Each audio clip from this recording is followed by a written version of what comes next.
2019 में दिवालिया होने के बाद अनिल अंबानी की स्टोरी का सीजन 2 अब लग रहा है आ गया, द कमबैक।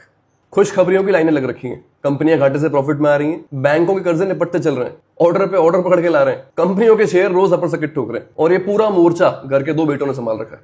शुरू से शुरू करते हैं। 2005 में इनके बंटवारे के बाद अनिल अंबानी वाली कंपनियां ये रही हैं ब्रॉडली।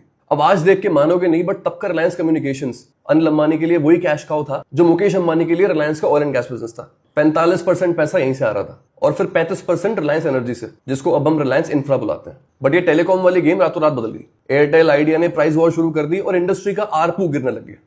फिर 2G स्कैम, इधर इनका CDMA वाला स्यापा। तो ऑपरेशंस को फ्रूगल बनाने की जगह इन्होंने उल्टा एक्सपेंशन की कोशिश करी, DTH वगैरह ऐड कर लिए और उसके लिए पैसा जुटाया अपनी बाकी कंपनीज को गारंटी में डाल के। बस फिर लॉन्ग स्टोरी शॉर्ट, 2019 में ये बैंकरप्ट हो गए। ऑलमोस्ट जेल भी हो गई थी, बड़े भैया ने एंड में बचा लिया। खैर नेक्स्ट, अनिल अंबानी पहले भी डिफेंस में हाथ आजमा चुके हैं। 2015 में पीपा वैप लेकर उसका रिलायंस नेवल एंड इंजीनियरिंग बनाया था, बट वो आरकॉम वाला वायरस यहां भी फैला, पैसे खत्म, ऑर्डर पूरे कर नहीं पाए और 2020 में ये इंसॉल्वेंट होकर बिक चुकी है। इन 3 में ज्यादा कुछ बदला नहीं है, अभी भी फाइट मार रहे हैं सर्वाइवल के लिए आरकॉम के वायरस के बाद।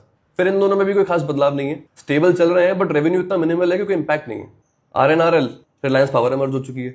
तो बचे ये पिक्चर के हीरो करण अर्जुन। रिलायंस इंफ्रा भी बाकियों की तरह 14,000 करोड़ रुपए के कर्जे में थी 5 साल पहले तक, पर इनकी नेगोशिएशन स्किल्स फुल पावर है। LIC के 1000 करोड़ रुपए के कर्जे को 600 करोड़ में सेटल किया। किसी बैंक को आधे में बनाया, किसी को 60% पे, किसी को 80% पे, और बस निपटाते गए सारे पाप और बैलेंस शीट साफ। बाकी बिजनेस के ऑपरेशंस में बड़े स्ट्रेटेजिक हो गए। नॉन परफॉर्मिंग एसेट्स को बेच के पैसे इकट्ठे किए, डिफेंस में, कंस्ट्रक्शन में नए ऑर्डर्स लाए और कंपनी को Q4 में 200 करोड़ के लॉस से 4400 करोड़ के नेट प्रॉफिट पे ले आए।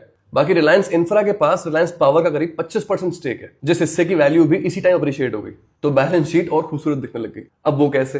रिलायंस पावर अपने टाइम का बिगेस्ट IPO था। 2008 में 11,500 करोड़ जुटाए इन्होंने ये बोल के कि 28,000 मेगावाट बिजली बनाएंगे जी, बट कोयला नहीं मिला, परमिशन नहीं मिली और जाने क्या क्या, बनी बस 6,000 मेगावाट बिजली। वही 12,000 करोड़ का कर्जा यहाँ भी और गाड़ी खड्डों पर। बट इन्होंने घुमाई गाड़ी और मैप पे लोकेशन डाली सोलर और बैटरी स्टोरेज में फोड़ने की। फंडिंग भी जुटा ली 1500 करोड़ रुपए की नई, और कुरनूल, फिर SJVN, फिर Bhutan. Back to back clean energy domain में इनोवेटिव प्रोजेक्ट्स बिठा के ये कंपनी बन गई ग्रीन एनर्जी की पोस्टर बॉय। Q4 में 400 करोड़ के लॉस से 125 करोड़ के प्रॉफिट में आ गए और बैंकों के कर्जे जीरो।